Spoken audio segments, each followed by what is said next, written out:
I know the title sounds like an unhinged premise from an occult conspiracy channel, but imagine for a moment the afterlife exists in some way. Let's start with that premise, which might seem silly to the average Redditor, but it isn't a crazy starting point at all from the perspective that well over half the population of the world believes in some form of afterlife. Anything from paradise with 12 big titty goth girlfriends to coming back as a worm and I would still love you if you did. In fact, about 80% of Americans believe in something of the sort. No wonder they seem so unconcerned about death as they pass me doing 80 on the highway during a whiteout blizzard without a single thought dwelling in their skulls. So let's say the afterlife exists, is a physical reality of our universe, and we're going to define it as our consciousness continues to exist after the body expires. Just so you know, I don't personally believe it does. I'm convinced this life is all there is and everything else is just cope, but I do love thinking about it regardless. There are two major possibilities from this definition. One, we stay in the same world, a ghost to haunt little Lashonda with creepy smoke alarm beeps, a guardian angel to make sure the elastic bands and chewed gum don't give after you strapped yourself into the death trap at the state fair. Yet again, would you stop doing that? Or we come back in reincarnation, which I feel only qualifies in the technical sense as an afterlife, because who cares if Agnes the Angry Gander used to be your grandmother? They've now become a fucking goose, so who gives a shit? The other major branch is we go to a separate world, as in a different plane of existence. This is the big dog, the classic Christian afterlife, the Greek and Roman myth and Western spirituality in general, which will have you transcend in some way into a different world, the nature of which will be often a function of how many office supplies you stole throughout your life. I'm not here to crap on whatever you personally believe, but have you ever considered humans may not be the only species you'll find in the afterlife? I think it's rational to say the existence of other intelligent life in the universe is a probabilistic certainty. I think it's become a fairly mainstream opinion these days, but I arrived at this conclusion decades ago, way before it was cool. With trillions of exoplanets out there, it's always seemed silly to me to think that not a single one of them has developed life that, much like humans, naturally selected for advanced intellect over time. The only reason a galactic empire hasn't yet harvested us for our precious kidney stones is that, unfortunately, the laws of physics we currently know are pretty much it. They simply cannot be broken or circumvented. There are no wormholes or hyperdrives, and we are all doomed to remain in our tiny pocket of influence forevermore.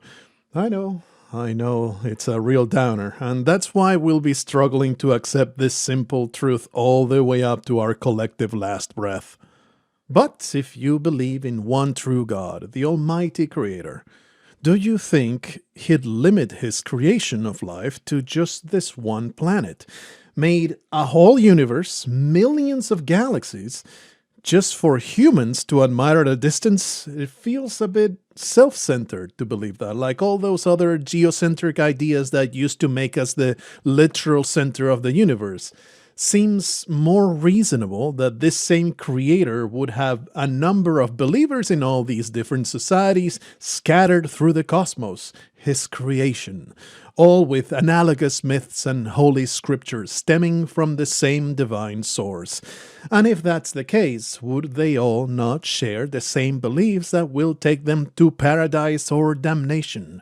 Will those among us worthy of heaven harmonize with Andromeda's Christani dominion of the Allmaker? Will Bill Gates and your average gay Republican share hell with Florpa the Tentacle Ripper? They just might, an extra layer of chaos and mayhem for the wicked. But how about the worthy? Well, they'll need a guidance system of some kind to explain things once they get there and, keep the peace, because without it, such a society would fracture into sects, much the same way they do on Earth, because Glogarnar, the Allmaker, is not the same as the Holy Father. How dare you blaspheme this way, you filthy alien? And again, if you have the power to create an entire universe, might as well go ahead and make a bespoke dimension for each and every one of your pet civilizations so they don't get jealous of one another. This is why, narratively speaking, having an all-powerful creator in your story is a total cheat code. The lack of limitations allows for cop-out answers to your world building whenever you need them. Though I do like the trope of an all-powerful god that's long moved on to other realities for whatever reason. Maybe at some point, God had to step away, distance himself from it all, because it was just too painful to watch the abominable things we choose to do with our free will. What I'm really into is the afterlife as a natural occurrence, a secular entity detached from religious creed or even spirituality. A long time ago, I set out to give it a semblance of plausibility, and I came up with something pretty simple.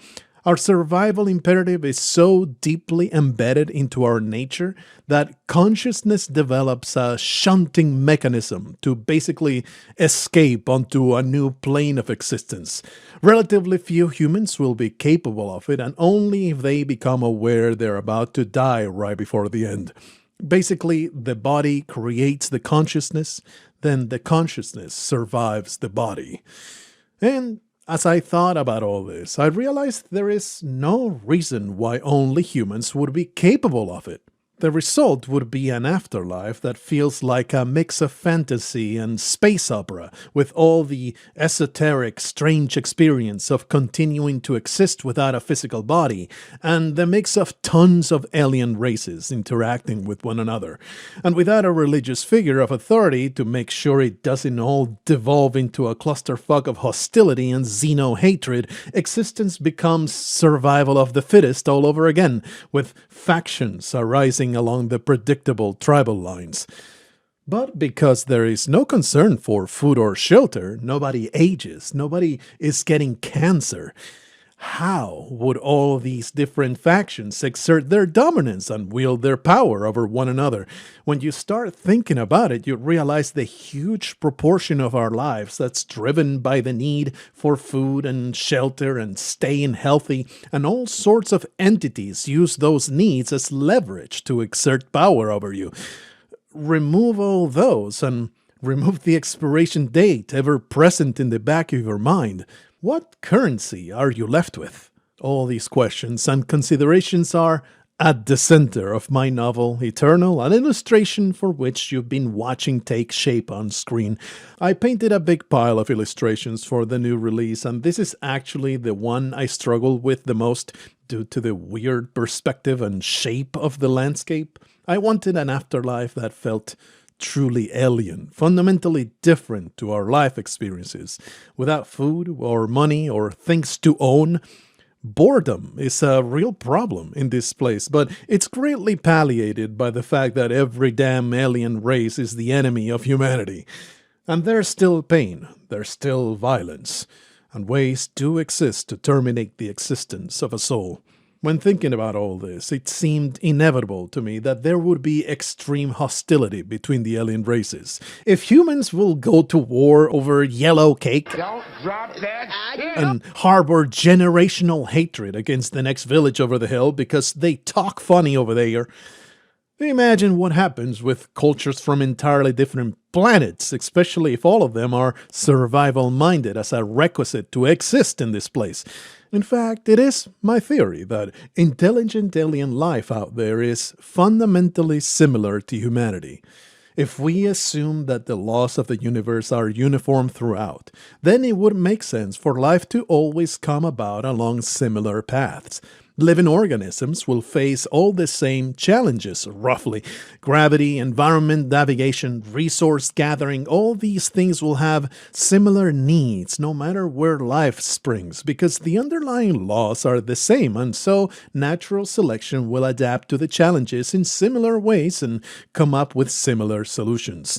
It follows that only certain character builds and environments would adapt for theory of mind, communication, and complex reasoning in order to ensure survival, and under those conditions, natural selection would converge toward builds similar to ours.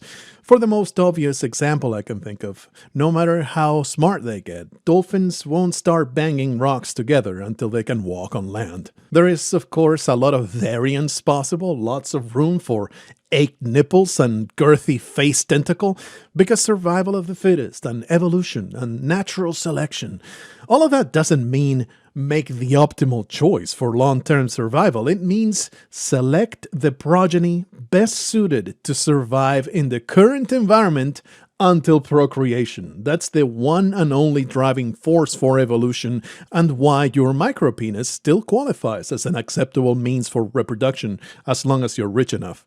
That's why it bothers me, this connotation that evolution has in popular culture, where creatures are supposed to evolve into ever more refined, advanced versions of themselves, and it's kind of a foregone conclusion that we will evolve into smarter and smarter humans over time. No, there's no reason for that once procreation is secured. We evolved to be this smart because it maximized survival and successful procreation in our environment. That's it. You only need a quick glance on social media at SprinkleNips69 and her 7 different baby daddies to see that we're not currently selecting for smarter genes.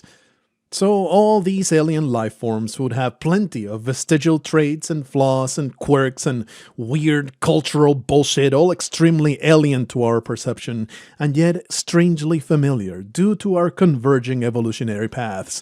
Some of them might even grow to like humans. But to paraphrase famed space racist Ashley Williams, you might love your dog, but when your life is on the line and you have to choose between yourself and the dog, it's just a dog.